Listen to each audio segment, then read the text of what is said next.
ఒక దేశానికి, ఒక కాలానికి, ఒక వస్తువుకి మాత్రమే పరిమితమై ఉండేది ఆత్మ కాదు. ఒక వస్తువులో, ఒక దేశంలో, ఒక కాలంలో పరిమితమై ఉంటున్నది జీవభావన. ఒక వస్తువు, ఒక దేశం, ఒక కాలాన్ని తిరస్కరించి సర్వవస్తు, సర్వదేశ, సర్వకాలాల్లో కూడా ప్రకాశించేది ఆత్మభావన.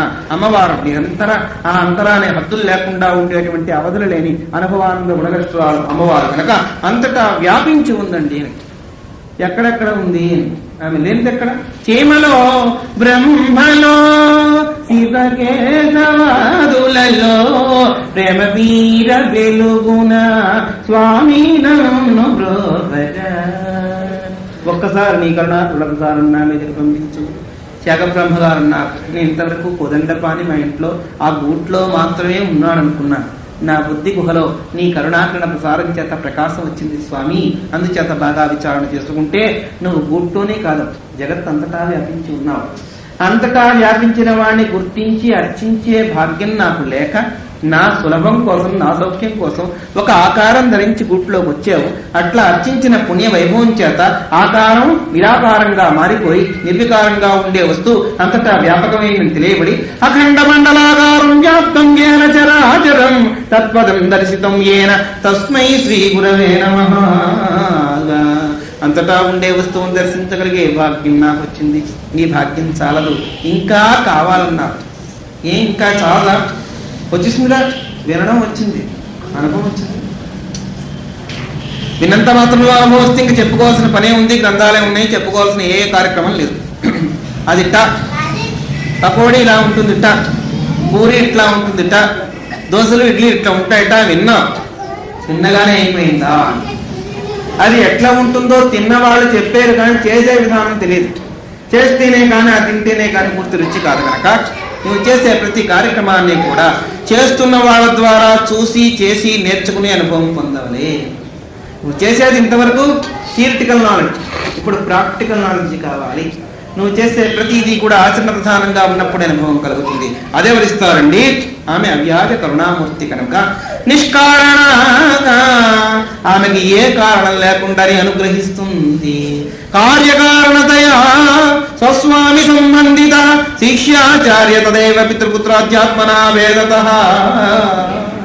దక్షిణామూర్తి గురుమండలమూర్తిగా ఉండి సనక సంతన సంతకుమార సుజాతులందరికీ జ్ఞానానుభవాన్ని కలిగించిన పరమేశ్వరి కనుక అవ్యాజ కరుణామూర్తి. సృష్టి స్థితి లయాలు త్రిమూర్తుల చేత చేయిస్తూ కూడా వాళ్ళకి ఏం కష్టం వస్తుందో అని తర్వాత పైనుండి పర్యవేక్షించేది ఆమె. ఇదని అడపాలపాలిస్తే ఆమెను ప్రార్థించగానే తకాల ప్రత్యక్షమే అనుభవానందాన్ని అనుగ్రహిస్తున్నది. అట్లాంటి ఆమె ప్రాణికోటి అంతటినీ రక్షించడమే ప్రధాన కర్తవ్యంగా పెట్టుకుంది. కానీ రక్షించినందుకు వారు ఏమిస్తారు అని ఆమె కారణం అక్కర్లేదు. మేము పూజ చేశాం ఇవాళ, అమ్మా 108 పువ్వులతో పూజ చేద్దామని కోరిక పెట్టుకున్నాం. దోస పువ్వు, దొంగల పువ్వు, మలుగు పువ్వు, మలుగు పువ్వు, దొంగ పువ్వు, దరిద్రం పువ్వు, ఇంకో పువ్వు, పాస్కాయ పువ్వులు కూడా చేసినవి. 108 అంటే దొరకద్దు. ఇవే పువ్వులేనా అంటే లెక్క కోసం పువ్వులు. నిజంగా పువ్వులు పాటలీవర్ణ ప్రియ, పాటలీ కోసం అంటే ఆమెకు ఎక్కువ. అన్ని పువ్వుల కన్నా ఆమెకు ప్రీతి అయిన పువ్వు ఒకటి ఉంది, చైతన్య కుసుమ ప్రియ. నీ జీవతత్వాన్ని అంతా పూర్తిగా వదిలిపెట్టి ఆత్మతత్వాన్ని గుర్తించి నీ ప్రాణాలు నాకు ఇచ్చి అమ్మనైనా ఆ పువ్వులైతే ఇవ్వలేమండి, ఇంకోటి ఇస్తాం. పోనీ తర్వాత 2వ స్థానంలో పువ్వులు కూడా ఉన్నాయి, అవి ఇస్తావా? అహింసా ప్రథమం పుష్పం, పుష్పం ఇంద్రియ నిగ్రహం, సర్వభూతదయా పుష్పం, క్షమా పుష్పం విశేషితః, శాంతి పుష్పం, తప పుష్పం, ధ్యాన పుష్పం, తదైవ చ సత్యమష్టవిధం పుష్పం. 8 పువ్వులైనా ఇస్తావా? మాట్లాడమే మౌన వ్యాఖ్య ఉంటే కదా ఇవ్వడానికి. ఒకవేళ ఇస్తానంటే ఆవిడ వచ్చి కూర్చుంటుందేమో అని ఆలోచిస్తానండి. అమ్మగారండి ఆ పువ్వులు కావాలి కానీ నీవు 100 పువ్వులు, పువ్వులు, అడ్డమాన పువ్వులు, నీవు పోనీ వాసన గల పువ్వులు పెట్టినా అందంగా ఉంది. నీకు కావాల్సినవేమో తేలికివి, నాకేమో దుక్కలాంటివి, తూలాలాంటివి. నీ పూజ బుగ్గైనట్టే ఉంది అనుకుంటుంది. మందార పూలు పూజ చేస్తే తల్లి ఏం మందార పూలు కానీ మంచి పూలు పెట్టుకోదేంటి? ముద్ద మందార పూలు నా తలకాయ తెసి దండలు కట్టేశాడు వేసిరు, మొయ్యగలదా? అతి సుకుమారం. ఆమె ఎట్లాంటిది? విసతంతు తనీయసి అన్నారు వసిన్యాది వాగ్దేవతం. తామర నాళంలో ఉండే నాళం కన్నా సన్నగా, సున్నితంగా, సుకుమారంగా, కుసుమపేసలంగా ఉండే అమ్మవారికి మందార పూలు, బంతి పూలు దాంట్లో వేయకపోతే నీవు కనకాంబరాలు పెట్టుకుంటా పెట్టకూడదా? ఏమిటో నా కోసం లేడీ కనకాంబరం తెచ్చుకున్నాను అమ్మవారి కోసమని ముద్దగా పూసిన బంతిపూలు చెండు నా అంత పొడుగు తెచ్చిపడేస్తాను. ఎందు అది పూజ కాదు. అమ్మనైనా మేము నాడు బట్టి పూజ చేస్తున్నాం, చేస్తే చేయండి, పుణ్యం వస్తుంది. కానీ అమ్మవారి గ్రహంతో మోక్షం గురించి ఇప్పుడు చెప్పుకుంటున్నాం. నిష్ప్రపంచం కావాలంటే అయితే అసలు పూజ ఎక్కువమని అలా మరణం కాదు. నీకు ఏది ఇష్టం అనుకుంటావో ఇష్టమైన వస్తువును అక్కడ అర్పణ చేసినప్పుడు అనుభవం కలుగుతుంది. ఇది ఐకాంతిక భక్తి అన్నారు. నీకు యాపిల్ పండు ఇష్టమైతే ఆ పండే నైవేద్యం పెట్టు. యాపిల్ పండు నీ కోసము వాడిపోయి నచ్చిపోయి వాడి కోసమే. అంత ప్రత్యేకత ఏంటి అమ్మవారి కోసం? ఎంత అభిమానం నీకు కదా. మొగలి రేకులన్నీ కత్తిరించుకుని చక్రాలు చేసుకుని నీ జల్లోకి ఎక్కడ దిక్కుమాల ఎవరి గోడ నుంచి వచ్చి సగం పూసుకుని నందివర్ధన పూలన్నీ సాయంత్రం పుట్టిసి అవన్నీ చక్రాలు చేసి అమ్మవారికి చూస్తుంది. దీని కళ్ళల్లోకి నేను ఎలా కనబడుతున్నానో మహారాజ్ఞిని, అదేమో మహారాజ్ఞిలాగా పెట్టుకోవడం, నాకేమో అడ్డమ్మాని గడ్డి పూలు తెచ్చి. సరే ఏది పెడితే అదే ఇద్దాన్ని, మనం ఎందుకు మాట్లాడేందుకు కొట్టావో తిట్టావో ఏది చేస్తే వాడు తెస్తాడని ఏం చెప్పొద్దు. వాళ్ళు ఎంత పెడితే అంతే ఇస్తాను. పుణ్య ఫలప్రద ధర్మస్థల త్రాసు పట్టు కూర్చుంటుంటాడు అమ్మవారు. సరిగా మొగ్గు చూస్తుంది, ఇంకోసారి అట్ట కొట్టి కరెక్ట్ అంతే. అదేమిటమ్మా అలా చేస్తావు, నాకు గుడ్డి మొగుడిని ఇచ్చావు, నువ్వు పెట్టిన పువ్వులు అలాంటినమ్మా. గతంలోను గుడ్డి పువ్వు, చొట్ట పువ్వు, కొంటి పువ్వు నాకు పూజ చేసే మంచి పువ్వులు పెట్టుకున్నావు, ఈ మొగుడితో కాపురం కేవలం తప్పదు. మొదట్లో బాగానే ఉన్నా అండి, తర్వాత గుడ్డు వచ్చేసింది, రాలిపోతున్న పూలు అన్నీ పెట్టిస్తావు. సగం పూలు పెట్టగానే రాలిపోయి రాకలండి ఇలా అయిపోగానే రైలు రెక్క కానీ గేట్ రెక్క దిగిపోతుంది. అట్లా సగంలో నేను కన్ను కాస్త వాలిపోయింది. బస్ ఏమి ఏది చేయింది రాదు, చేసింది పోదు. అమ్మవారు కరుణ లేక నా మీద ఎందుకు లేదు? ఆవిడకి సంపూర్ణంగా కరుణ ఉంది కనుక ఎంత మాత్రంతో వదిలిపెట్టింది. లేకపోతే 2 కళ్ళు కనపడకుండా చేస్తే ఏదో గుడిమూడు కన్నా మెల్లం ఒక నయమని అందులో అంత పూర్తి లేకుండా కొంతవరకు ఆమె కనికరం కలిగింది. ఆమె అధిష్టాన చక్రవర్తి. నిష్కళంకాగా ఎవరికైనా కళంకం ఉందేమో కానీ ఆమెకి కళంకం లేదు. కళంకం అంటే మచ్చ. ఆ మచ్చ ఆ ముఖమండలంలో ఉంది కస్తూరి తిలకం అని. అట్లా కస్తూరి తిలకాన్ని పెట్టుకున్న ఆ ముఖమండలం ఎట్లా ఉందంటే శరత్కాల చంద్రబింబాన్ని తిరస్కరించే కాంతి పుంజాలతో ప్రకాశిస్తూ ఆ ప్రకాశించేటువంటి అష్టమి చంద్ర విభ్రాజ్ దళిక స్థల శోభిత. అష్టమి నాడు చంద్రమావ లలాట పలకం థళ మెరుస్తూ ఉంటే అందులో కస్తూరి తిలకం ముద్దుల మూట కడుతూ పునగల్లాడుతూ వచ్చే ఉంగరాల ముంగురులకే సింగారంగా చూసుకుంటూ రా రా నీకన్నా నేనే బాగున్నానులే అన్నట్టుగా ఉంటే మృగనాది కళంక. ఆ మృగనాది కళంకంగా ఉండి చందమామే ఇక్కడ 2వ చందమామలో వచ్చింది అన్నట్టు. ఇక్కడ అట్లా కాదు, ఆ మచ్చ కూడా లేదన్నారు. ఆ మచ్చ కల్పితంగా పెట్టుకుని చంద్రుడికి శాశ్వతమైన మచ్చ. చంద్రుడు కళంకం శాశ్వతం, ఈవిడి కళంకం అట్లా కాదు. కాదనుకుంటే తీయగలదు, కావాలంటే పెట్టుకోగలదు.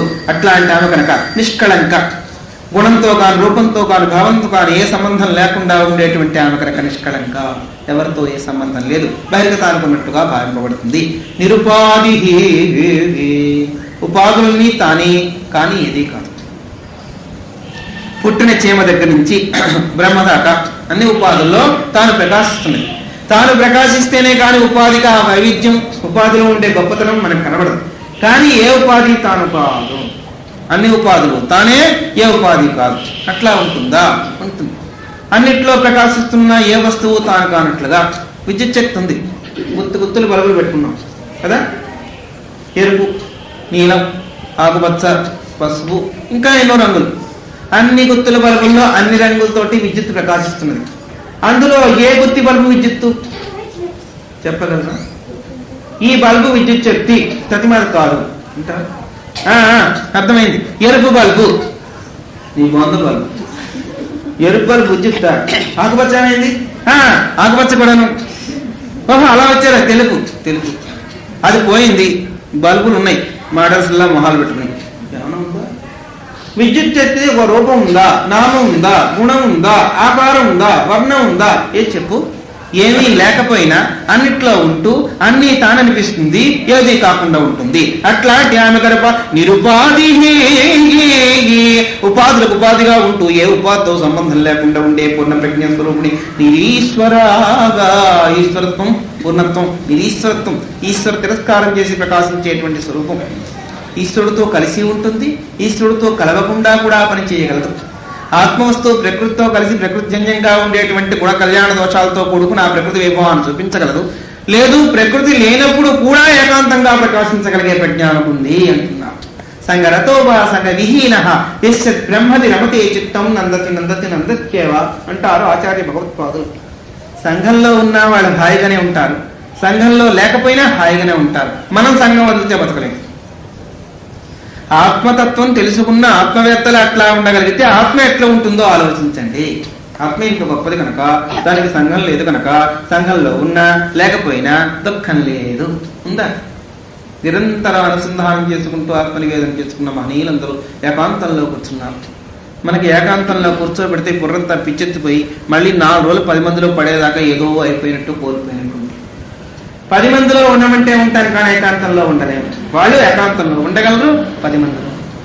ఒకవేళ తనలోను సకల ప్రపంచంకు కల్పితం వనికించి కాంచినవు, ఒకవేళ సకల జీవోపాధితది యందు తను చూచి మిగులంత సముజందు, ఒకవేళ అన్యముఖించుకలేదనచు తను నిర్వికల్ప సమాధి నుండు, అతుల వైరాగ్య బోధోపరతుల్ గల్గి రవించువాన్ని పొగడ తరమే హరి హర హిరణ్య గర్భులగ్నైన అపరిమిత సద్గుణ నికాయ ఆంజనేయ. అమరస్థానుభవంలో రామచంద్రుడు మనం చెప్పి వస్తారు. ఆంజనేయ అట్లాంటి మహనీయుల స్తోత్రం చేయలేము. వారు సంఘంలో ఉంటారు, ఉండకుండా ఉంటారు. సంఘం లేకుండా ఉంటారు, అక్కడ ఆనందంగా ఉంటారు. కూడుకున్నా కూడుకోపోయినా దుఃఖం లేకుండా విలక్షణానందంతో ప్రకాశించేవారు పూర్ణస్వరూపులు. అట్లాంటి వారందరి హృదయ కుహరాల్లో ఉండేది ఎవరు? అమ్మ పరాత్పరి పరమేశ్వరి. ఆమె నిరీశ్వరి, ఈశ్వరి. కావాలంటే సగుణ సాకారంతో జగత్తుని పరిపాలించగలదు, కాదనుకుంటే నిర్గుణ నిర్వికారంగా అన్ని తత్వాల్లో ఉంటూ కూడా వేరైపోగలదు. అట్లాంటి ఆమె నీరాగా రాగమదని. నీరాగా రాగం అంటే కోరిక. అన్ని కోరికలతో ఉన్న వాళ్ళందరిలో ఆమె కోరిక లేకుండా ఉంది. ఎందుకు లేదండి? మాకు చూసిందల్లా కావాలనే జీవలక్షణం. ఏ వస్తువు చూసినా సరే నాది నాది నాది. ప్రపంచంలో కనపడ్డ వస్తువులన్నీ చూసేవాటి ప్రహ్లాదు. ఏ వస్తువు మీద వస్తు దృష్టి ఇడుచువా చేయడడు. ఏ వస్తువైనా చూపించి ఆశ పెడదామని. ప్రహ్లాద ఈ వస్తువు ఎంత బాగుంది చూడు, ఏం బాగలేదా?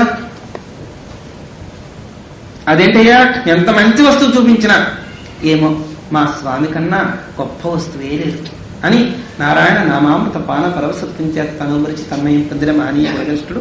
ప్రపంచంలో ఏ వస్తువు కనపడ్డా ఈ వస్తువు ప్రకాశానికి ఏ వస్తువు కారణం అనుకునేవాట. టక్ మన ఆపల వెళ్ళిపోయేవాడు.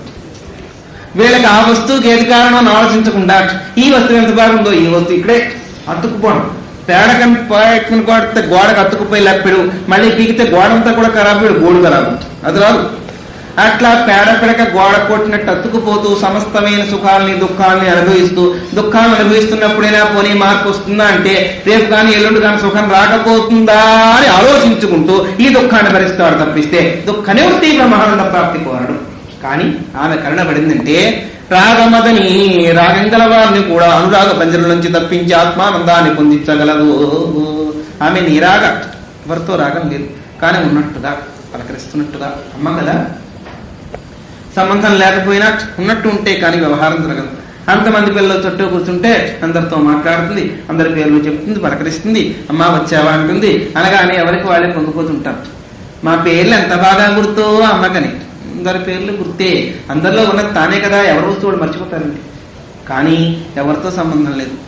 మేము అందరం వెళ్ళిపోగానే టకాన్ని తలపేసుకుని అప్పుడు వెళ్ళిపోయింది, మరి పట్టించుకోలేదు. ఇలా వేలాడిపోతూ కూర్చుంటే అయినట్టే. లోక వ్యవహారం కోసం, జగత్ వ్యవహారం కోసం అందరితో కలిసినట్టుగా, తింటున్నట్టుగా, తిరుగుతున్నట్టుగా, ఉంటున్నట్టుగా, అనుభవిస్తున్నట్టుగా ఉంటారు. కానీ నీరాగా లేదు. వారే కాదు, ఆమె తత్వాన్ని తెలుసుకున్న వాళ్ళకే ఆ రాగం లేకుండా పోతూ ఉంటే, ఆమెలో ఉండేటువంటి పూర్ణవైభవం తెలుసుకుంటే ఆమెకు ఎట్లా రాగం ఉందో లేదో పూర్తిగా తెలుస్తుంది. లలితా స్వరూపంలో నీరా అంటే నీరములు అర్థం, జ్ఞానప్రధాన స్వరూపిణి అని కూడా చెప్పుకొస్తున్నారు. రాగమదని, రాగాన్ని మదించి తన భక్తులకు రాగద్వేషం లేకుండా చేసిన అనుభవానందాన్ని ఇవ్వగలిగే గుణగరిష్ఠురాలు. రాగం ఎక్కడుందో ద్వేషం పక్కనే ఉంటుంది, ఇష్టం ఎక్కడుందో కష్టం అక్కడే ఉంటుంది. తనకు అనుకూలంగా ఉంటే ఇష్టం, ప్రతికూలంగా ఉంటే కష్టం కదా. ఇవాళ మనకు అన్ని అనుకూలంగా ఉన్నాయి. మీరంటే నాకు, నేనంటే మీకు ఇష్టం.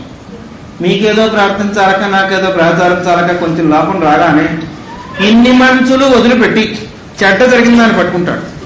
99 మనుషులు వాళ్ళ పొందుతారు. అన్ని మనుషులు వదిలిపెట్టి ఒక చెడ్డ ఉంటే అలాంటి వారు ఈ చెడ్డ పని చేయడమా? మంచి మన సంగతి ఏం చేద్దాం? అవన్నీ అనవసరం అంటే నీ బుద్ధి ఇంత హీనత్వంగా ఉంది. అట్లా హీనమైన దృష్టితో కూడుకుని నీచంగా ఉండేటువంటి జీవరాశుల్ని, నిమ్నంగా ఉండే జీవరాశుల్ని అందులోంచి తప్పించి రాగద్వేష శంకుల పంజరుల నుంచి పరిపూర్ణ ద్వైత మండల మూర్తులుగా చేయగలిగే ప్రజ్ఞ అమ్మకి తక్క అన్నిలేదు. నిర్మదా మదనాశిని దంభో దర్పోభిమానశ మదాని. దంభం దర్పంతో కూడుకున్న అంత వాళ్ళు ఏడనుకోవడం మదం. మదించిపోయి బాగా గర్వంతో కూడుకుని ఉన్నాం.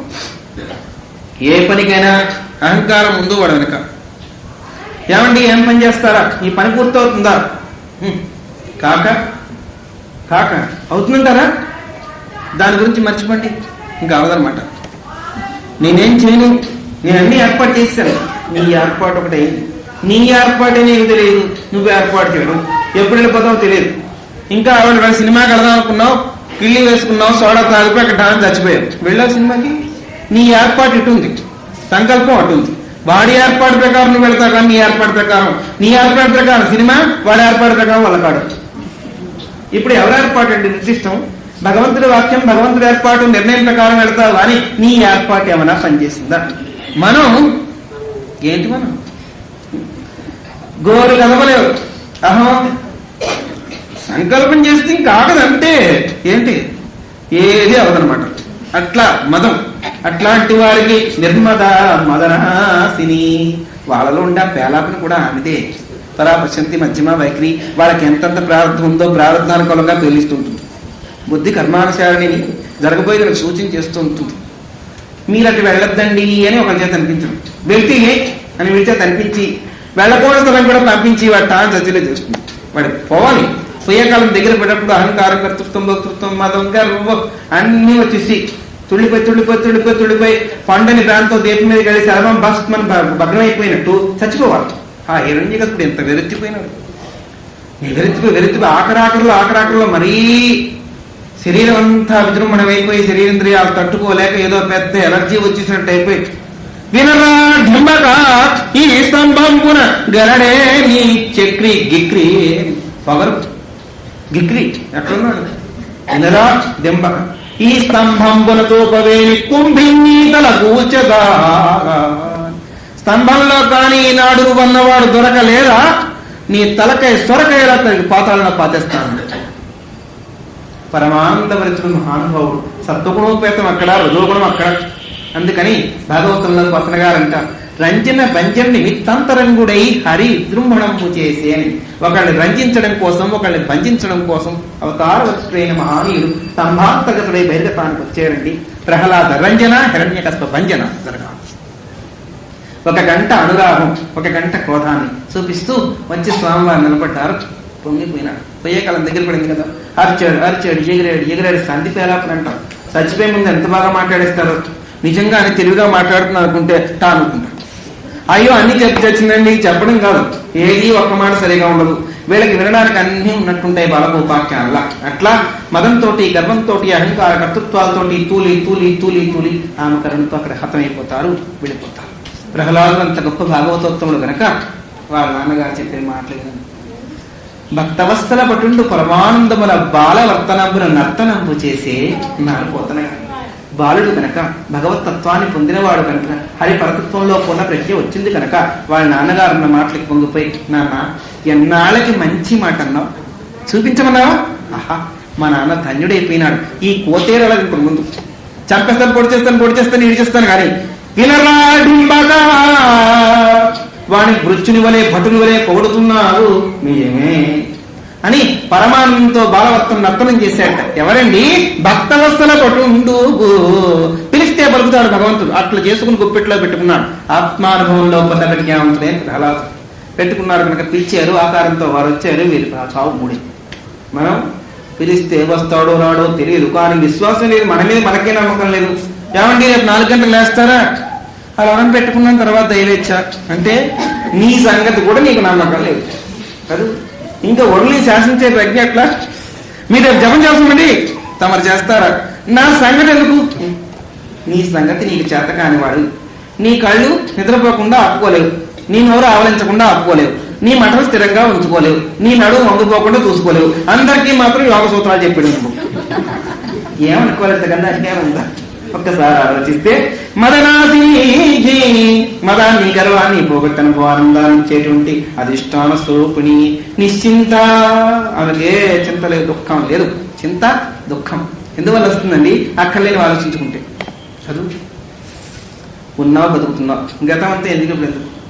హాయిగా తింటున్నావు, తిరుగుతున్నావు, బట్ట కట్టుకున్నావు, సినిమాకి షికారు పోతున్నావు. ఎవరైనా ప్రసంగం వచ్చి ఏ విషయంగానంటే నిజమే గతంలో 10 ఏళ్ల క్రితం 50 తులాల బంగారం ఉంది, ఆ దొంగ ముండా కొడుకులంతా పడిపోయి దోచుకుపోయారు కదా. ఇప్పుడు ఎందుకు? పోయిన కాలం 10 ఏళ్ళు అయిపోయింది. ఏడిస్తే 50 తులాలు వస్తుందా? మన నలుగురు కలిసి ఏడుతాం. రాజు కానీ అనుకోకుండా ఉండగలవా అండి? అదే మా ఇంట అనుకోకుండా ఉండలేమనుకుంటున్నావే, దానివల్ల కలిసి వచ్చేది ఏమాత్రం ఉన్నా నలుగురు కలిసి ఆడవచ్చు. రాదు. ఈ ఉన్న కాలం పోగొట్టుకుంది. ఏ గంట కూడా మంచి మాటలు లేకుండా అలా పోయింది. మీ బాబాయ్ గారు ఎట్టి చేయించారు? నీకేం పోయే కాలం అయిపోయి అదే ఉన్నావుగా. పోయిన కాలం పోయింది. ఇప్పుడు ఆ బాబాయ్ గారు ఏదో పుస్తకంతో ఉంచాడు అమ్మకుండా, అది పెట్టుకుని ఏడవకుండా అది చేశాడు కాదు. అయినా పక్క వాళ్ళ ఇంట్లో పెద్ద కోటేశ్వరులు వాళ్ళ ఇంట్లో పడాలని వచ్చి మా ఇంట్లో పట్టుకుపోయారంటే నీ ప్రారంభం ఉంది సంచితం. నీ సంచితం సంచి ముట్ట వాడు పట్టుకుపోవాలని వస్తే పక్క వాడికి ఎందుకు పడతాడు? ఇది ఆలోచన. దీనివల్ల సుఖం ఉందా? ఏమంటే మా పెద్ద ఉద్యోగం చేస్తున్నాడు, నా అంతాడు చేస్తున్నాడు, ఎప్పుడు చేయిస్తాడో అనే ఆలోచన భవిష్యత్తు. అదేమన్నా పనికొస్తుందా? చేయిస్తాడో లేకపోతే వాడు పెళ్ళైపోతే వాడు పెళ్ళని చేసి పెట్టుకుంటాడు. నీకు కూడా మా ఆవిడగా అమ్మా నీకు పుస్తకం అంటాడా?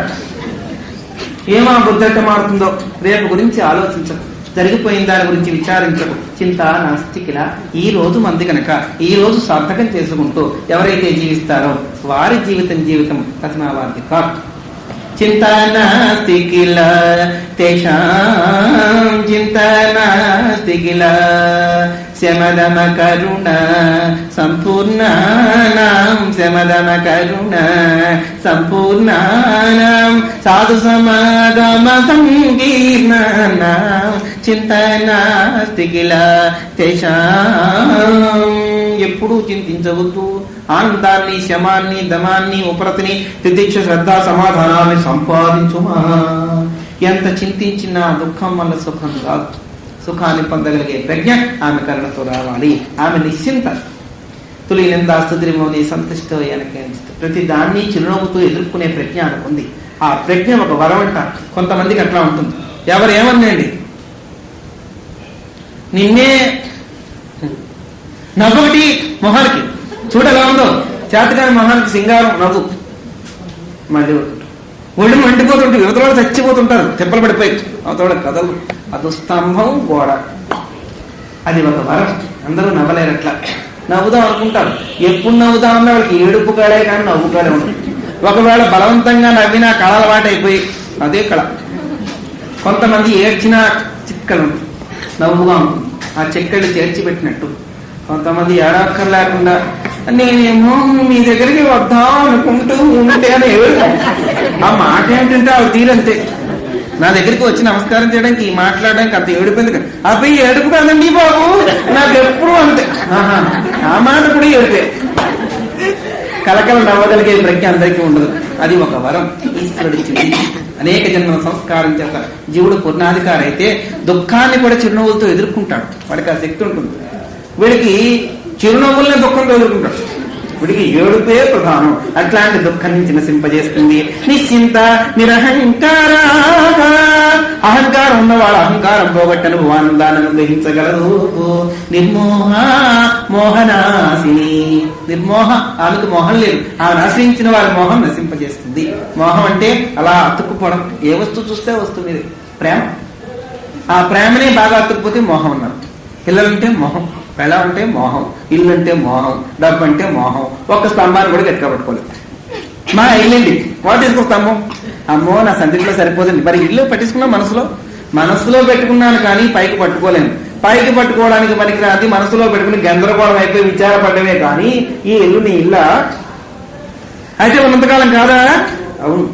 ఎంతకాలం ఉంటావు ఎప్పుడైనా ఆలోచించేవా?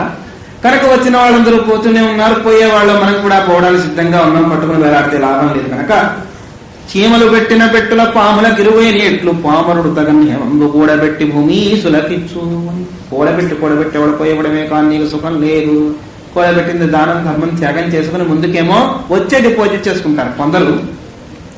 ఇక్కడే అట్టే పెట్టుకుని వాళ్ళు తినలేరు, ఒకళ్ళు పెట్టలేరు. జగత్తంతా కూడా త్రిగుణాత్మకమైన తత్వంతో కూడుకునే అహంకారంగా ఉంది. అహంకారం పోతేనే కానీ అనుభవం రాదు. ఆమె మాత్రమే అనుభవాన్ని అనుభవిస్తుంది. అహంకారం పోగొట్టి, మోహాన్ని పోగొట్టి. మోహనాశిని. ద్వైత భావమే మోహం. అద్వైత భావంలో అమోఘమైన స్థితి వస్తుంది. ద్వైత భావంలో వారు వేరు నేను వేరు, వీరు వేరు నేను వేరు, ఇది నాకు ఇష్టం అది వాడికి ఇష్టం, వాడికి ఇష్టమైంది ఏదో మనం ముందు తినేస్తే మన ఇష్టం తర్వాత తినచ్చు. వాటలు వేస్తారు. చిన్నపిల్లల దగ్గర మరీ కనబడుతుంది. ఏదైనా సారీ సూడు తీసుకొచ్చి పెడితే ఉండ 4 భాగాలు వేయడానికి వాడికి ఇస్తే ఎంతసేపు పోత కల్పించుకుంటుంటాడు. అదేంటా 3 భాగాలను సరిగా వేస్తున్నానా, సగం తినేస్తే ఆమె మాట తగలేడు, ఇదిగో నా మొక్క చూడు అని అంతా అక్కడి నుంచి ప్రారంభం అవ్వాలి. లేకపోతే ఇంత వృద్ధవడం ఎలా? అంకురం నుంచి అట్లా పుడితే గాని పెద్ద చెట్టు అవుతాడు. బీజంకురిలంకురో జగదిదం ప్రాగ్రీలు కల్పం పునః. మర్రి విత్తనంలో చెట్టంతా ఇండిపోయి విజృంభించినట్టు విలావేపం. ఆ మర్రి విత్తనం మహావృక్షం అయిపోయినట్టు చిన్న సంకల్పం పెట్టుకుని అది విజృంభించి పెద్ద సంకల్పాలుగా మారిపోతూ ఉంటాయి. అట్లా దాన్ని నశింపజేస్తున్నారు. తత్ర మోహ కస్తోక ఏకత్వం మనుస్థితి. అసలు దుఃఖం ఎక్కడుందో మోహం అక్కడుంది, మోహం ఎక్కడుందో దుఃఖం అక్కడ వస్తుంది. మోహాన్ని పోగొట్టుకుంటే దుఃఖం లేదు, దుఃఖం లేకపోగానే ఆనంద స్వరూపం అయిపోతావు. అది మోహాన్ని పోగొట్టేటువంటి పద్ధతి. అది అమ్మకే తెలుసు. నిర్మమ మమతాహంత్రి. ఆమెకు మమత లేదు ఎవరి మీద. ఆమెను ఆశ్రయించిన వారి మమకారం కూడా పూర్తిగా పోగొట్టేస్తుంది. నిజంగా ఆమె కరుణ పడితే ఎవరి మీద మమకారం లేకుండా చేసేస్తుంది. అంతకుముందు పాప అందరితోటి బంధం పెట్టుకుని వాళ్ళు రాలేదని, వీళ్ళు రాలేదని, వీళ్ళు ఉన్నారని, వాళ్ళు ఉన్నారని వేలాడిపోతూ ఉండేవారు. ఏమిటో మా అక్కయ్య రాలేదండి, చెల్లెలు రాలేదండి, మా పిన్నిగారు రాలేదండి, అమ్మగారు రాలేదండి, పండగకి అందరూ వచ్చేవారు రాలేదండి అని వ్యవహారం ఉండేది. ఇప్పుడు సెలవుపోయింది. లేదు, ఎవరైనా వచ్చారు రాలేదు, పోనీ వాళ్ళ ప్రాప్తి లేదు రాలేదు. ఇవాళ పండగ పూట కూడా రాకపోతే నా ప్రాణం ఎంత కొట్టుకుందో అక్కయ్య గారు చక్కయ్య గారు ఎందుకు కొట్టుకోవడం? వాళ్ళ పెళ్ళి అయిపోయి సెరట్టలు అయిపోయి వాళ్ళు వెళ్ళిపోయారు. వాళ్ళు రాకపోతే నువ్వెందుకు రావడం?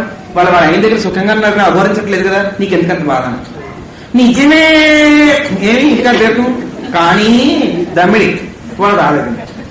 ఈ మోహం ఉంది, అది విడుదల చేస్తుందన్నా. ఎవరినైతే ఎక్కువ ప్రేమిస్తావో ప్రేమించిన దగ్గర విఘాతం వస్తుంది. వెంటనే దెబ్బకి అమ్మవారు కనబడుతుంది. దైవాదర్శం. ఎంత ప్రేమించానో అంటే వాడు తిరిగి వాడ నన్ను అమ్మో ఎంతంత మాట్లాడినా అండి, అప్పటికే నీ బుద్ధి వచ్చిందా? లేదు. మళ్ళీ వాడు తిరిగి పోతున్నాం. గుమ్మంలో క్లీక్ చేస్తున్నారు. శివాలయంలో ఉపన్యాసంలో పో అన్నారు. ఎందుకురా మన వాకిట్లోనే కూర్చుంటా అంటున్నాం. వాకిట్లో కూర్చుంటే ఏముంది, వాళ్ళకాడ వెళ్ళి అక్కడ విను. పిల్లలు పొమ్మంటున్నారు, మనం పోతున్నాం. వాళ్ళ పట్టుకు వేలాడిపోయి వాళ్ళు పొమ్మన్నా ఏమిటో వాళ్ళకి ఎవరు దిక్కు చెప్పండి? అసలు నీకెవరు దిక్కు? నీకెవరు దిక్కున్నారు? వాళ్ళకి దిక్కు అంటున్నావు. బలయుతులకు దుర్బలులకు బలనవ్వడు, నీకు నాకు బ్రహ్మాదులకు బలనవ్వడు. ఎవరు దిక్కు చూసుకుని నువ్వు ఎదురుతున్నావో ఆ దిక్కే నాకు మహాత్మ అని చెప్పినట్లు వాళ్ళు ఎవరు చారదీస్తారు, ఎవరు చూస్తారు, ఎవరు చేస్తారు? నువ్వు ఉన్నావుగా పిల్లల దుఃఖలాగా చేస్తావు. ఎందువల్ల? మోహం చేత. నీ పిల్లలకి చేస్తున్నావు, పక్క పిల్లలకు కూడా చేస్తే సేవ అవుతుంది. చేస్తున్నా? మనవళ్ళ ఉన్నవాడికి మనవడంటావు కానీ చచ్చినా మా మనవాళ్ళ అదే ఎంత బాగుంటాడో వాడు. ఆ మనవాడు సైకిల్ తొక్కుతాను వాడు వస్తే లోపల తెచ్చిస్తాం. ఏమి మీ మనవాళ్ళ ఉన్నప్పుడు సైకిల్ ఇవ్వకూడదా? మనవాళ్ళ అదే ఉంటాడు కానీ దాని పెట్టి పాడైపోతుందమ్మా. ఆడికండి అమ్మ ఇద్దరే కలిసి ఇక్కడ పెద్ద జాగా ఉంది, ఏమో సైకిల్ ఇవ్వకూడదా? మోహం. అక్కడ వాడేదో వరగబెట్టి నీ కనకాభిషేకం చేసినట్టు వీడు చేయనట్లు. ఈ మోహం అనే పాసం ఈనాటిది కాదు, సనాతనం. అనేక జన్మ జన్మాచిత వాసనావాసితంగా అజ్ఞాన వ్యాహృత మాయా కల్పితత్వంలో పూర్ణత్వాన్ని పొంది పుట్టుకొచ్చేం కనుక ఈ మోహం ఉంటుంది. ఈ మోహం పోవాలి, ఆమె కరుణ రావాలి. ఎక్కడిక్కడ పటాపంచలు అయిపోతుంది. ఇంతకు ముందు ఉండే బంధాలన్నీ తెలియకుండా విడిపోతాయి. ఎవరైనా తిట్టినా, రకరకాలుగా వ్యాఖ్యానం చేసినా, అయినా మేమంటే నీకేం విలువ వచ్చిందా? ఎందుకు? ఎవరి మీద విలువ పెట్టుకుంటే అవతరిస్తారో వారిని పట్టుకోవాలి కానీ ప్రతిమా సంఘాలు పట్టుకుంటే సుఖమేమి సుఖమేమి. కూతుళ్ళు కాని, కొడుకులు కాని, అల్లుళ్ళు కాని, ఇంకా కాని, బంధువులు కాని, మన కన్న సంతానమైనా సరే మోహపడితే వాళ్ళు తిరస్కరించవచ్చు. అప్పుడు దానికి పూర్ణత్వం కలగదు. ఆ మోహాన్ని పోగొట్టేది ఎవరు? ఆమె. మోహాన్ని పోగొడుతుంది. మమతాహంత్రి నిష్పాప పాపనాశిని, మమత్వాన్ని పోగొడుతుంది, మోహత్వాన్ని పోగొడుతుంది. మమతాహంత్రి, ఆ మమత పూర్తిగా నశింపజేస్తుంది. అందుకేం మమత లేదు. ఇంత సృష్టి చేసిన ఆమె ఈ సృష్టిని అదురుకోవట్లేదు.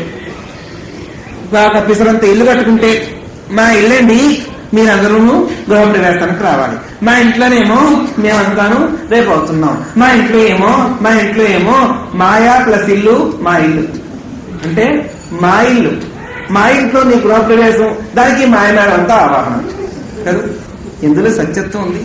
మా ఇల్లు మాయమేళం, మా చుట్టాలు మాయ చుట్టాలే కదా. మాయ చుట్టాలంతా మా ఇంట్లో ప్రవేశిస్తే ఈ మాయ తెలుసుకోలేక మొహంతో కూడా ఏడుస్తున్నప్పుడు సుఖం ఎట్లా వస్తుంది చెప్పు? ఎట్లా అన్నారు నీ ఇంటికి చెప్పకండి వేదాంతం చంపి ఇంటికి. మీరు ఇదా సాయంత్రం కూడా వెళ్ళి నేర్చుకొచ్చే పాఠం అక్కడికి వెళ్ళి ఆయన చెప్పడం